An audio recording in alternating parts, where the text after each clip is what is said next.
Bagaimana kalau aku mengungkap beberapa rahasia bandara yang mencengangkan? Bersiaplah, ada bandara yang memiliki petugas pengurus satwa liar. Petugas-petugas ini bisa mengawal rusa keluar dari lapangan terbang. Mereka juga bisa menghalau kawanan bebek dari kolam penampungan air di bandara. Mereka bahkan bisa mengusir rakun yang bersembunyi di gedung terminal. Tapi mereka nggak bisa menangani lebah madu. Pada bulan Agustus 2012, ratusan ribu lebah madu mengerumuni badan pesawat Delta yang akan menuju New York City. Itu terjadi saat kru pesawat sedang bersiap mengisi bahan bakar dan memuat bagasi. Saat itulah peternak lebah ahli Stephen Ripasky turun tangan. Itu sudah kali keempat pihak bandara harus menghadapi kawanan lebah dalam beberapa bulan terakhir. Pada bulan Mei 2012, lebih dari 15.000 lebah menutupi lampu di taksi WC. Hal itu menyebabkan penerbangan mengalami keterlambatan parah. Saat itulah petugas pengurus satwa liar bandara mulai mencari tahu tentang peternak lebah di sekitar bandara. Beruntungnya dia menemukan Tuan Ripasky yang kemudian dipekerjakan sebagai tenaga kontrak. Jika terjadi gangguan pada sistem komunikasi pesawat atau yang disebut juga kegagalan radio, menara bandara menggunakan lampu sinyal untuk menyampaikan pesan kepada pilot. Dengan bantuan lampu ini, pilot mengetahui kapan dan di mana dia bisa mendarat. Mereka semua tahu kemana harus melihat untuk mendapatkan petunjuk arah dari staf bandara dan apa arti dari berbagai warna tersebut. Sebagai contoh, kalau seorang pilot melihat sorotan cahaya berwarna hijau, berarti mereka bisa mendarat.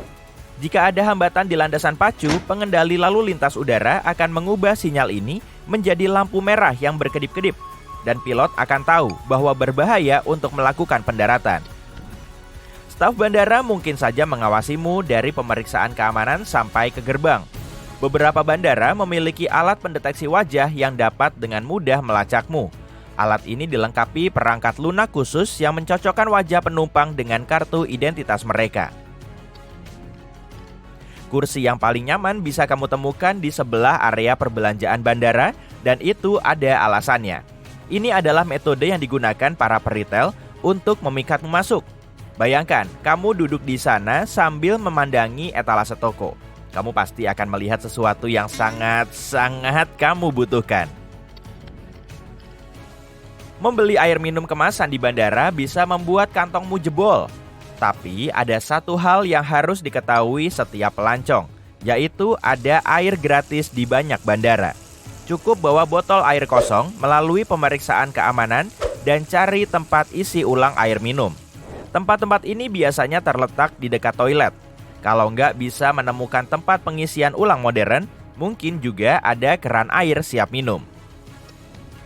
Kalau kamu cukup cerdik dan memahami logistik bandara, kamu bisa menjadi orang pertama yang mengambil bagasi setibanya di bandara tujuan.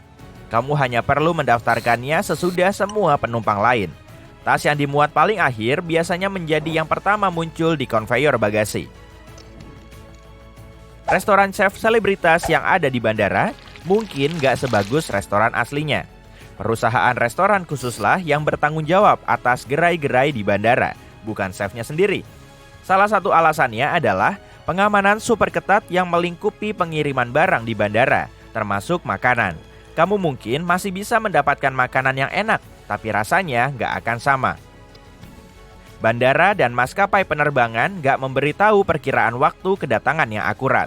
Saat pilot mengumumkan durasi penerbangan, totalnya seringkali berbeda dengan waktu kedatangan yang ditampilkan saat memesan tiket. Penjelasannya mudah. Waktu kedatangan sudah termasuk kelonggaran waktu untuk potensi keterlambatan, taksi dari landasan pacu, dan sebagainya. Tiba di bandara 2 jam sebelum penerbangan sebenarnya nggak benar-benar perlu. Memang sih ada beberapa bandara yang sangat ramai dan sibuk sehingga waktu 2 jam pun nggak cukup. Tapi dalam kebanyakan kasus, rekomendasi bandara ini hanyalah strategi cerdik untuk membuatmu menghabiskan lebih banyak uang untuk berbelanja, makan, dan minum.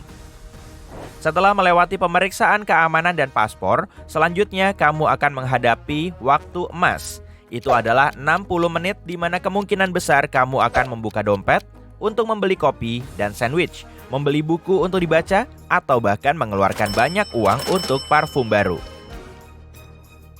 Kalau kamu punya waktu singgah yang lama tapi nggak mau menghabiskan waktu dengan berjalan dari satu toko ke toko lain, mungkin ada pilihan yang lebih baik. Beberapa bandara memiliki tempat bersantai yang tenang, misalnya studio yoga atau bahkan pusat kebugaran yang dilengkapi kolam renang. Tapi biasanya letaknya tersembunyi, kalau enggak, tempat-tempat itu akan penuh sesak dengan para pelancong. Carilah tempat-tempat seperti itu jauh dari terminal yang sibuk, di mana sebagian besar penumpang nggak akan menemukannya. Biasanya, hanya penumpang yang sering terbang yang memanfaatkan tempat-tempat ini. Meskipun penerbanganmu nggak menawarkan makanan hangat atau makanan ringan gratis, mungkin masih lebih murah untuk makan di dalam pesawat daripada di bandara, terutama kalau punya kartu kredit maskapai penerbangan. Dalam hal ini, kamu bisa mendapatkan diskon hingga 25% untuk minuman dan makanan yang kamu beli di udara. Kucing merupakan salah satu ancaman terbesar di bandara loh. Hanya sedikit hal yang lebih nggak disukai oleh administrasi keamanan transportasi daripada kucing yang marah. Masalahnya, seekor anjing bisa mengira bahwa petugas yang mengelusnya hanya ingin memeluknya. Tapi cobalah melakukannya pada seekor kucing, dan kamu mungkin gak akan keluar dari situasi itu tanpa goresan di tanganmu. Dan jika seekor kucing berhasil lepas, hewan ini gak hanya akan sangat sulit ditangkap, tapi juga menyebabkan pelanggaran keamanan serius kalau belum diperiksa. Siapapun yang pernah bepergian dengan pesawat pasti tahu tentang aturan dilarang membawa cairan. Tapi nggak semua orang tahu bahwa aturan ini juga berlaku untuk selai kacang, pasta gigi, krim, lotion, dan make up cair, lampu lava, bola kristal, beberapa jenis obat, deodoran, dan bahkan sisipan sepatu berbahan gel. Kalau ditanya, kebanyakan orang akan menjawab bahwa tempat paling kotor di bandara adalah gagang pintu, kamar mandi, atau lantai. Tapi semua orang ini salah besar, karena jumlah kuman terbanyak ada di atas nampan keamanan bandara. Ingat saja antrean panjang para pelancong yang menyentuh nampan, membawanya dan menaruh sepatu, koper jinjing, dan semua barang dari saku mereka di dalamnya. Gak heran kalau nampan keamanan terbukti lebih kotor daripada toilet bandara. Selain itu, nampan ini kemungkinan gak cukup sering didesinfeksi untuk membasmi kuman secara rutin. Oh, kelihatannya kamu akan terbang ke suatu tempat ya? Boleh kulihat tiketmu? Bahkan tanpa mengecek tempat yang akan kamu tuju, aku bisa mengetahui tujuanmu. Semua berkat kode bandara.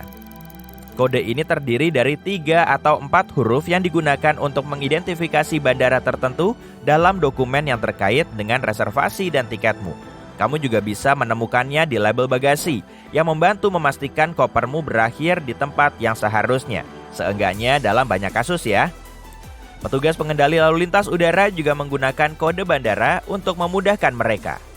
Tapi bersiaplah, ini akan semakin membingungkan. Ada 2 jenis kode bandara yang utama, yaitu ICAO, singkatan dari International Civil Aviation Organization, dan IATA, International Air Transport Association.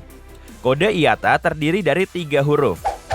Tapi kombinasi yang memungkinkan terbatas jumlahnya. Itulah kenapa ada juga kode ICAO. Kode-kode ini memiliki 4 huruf.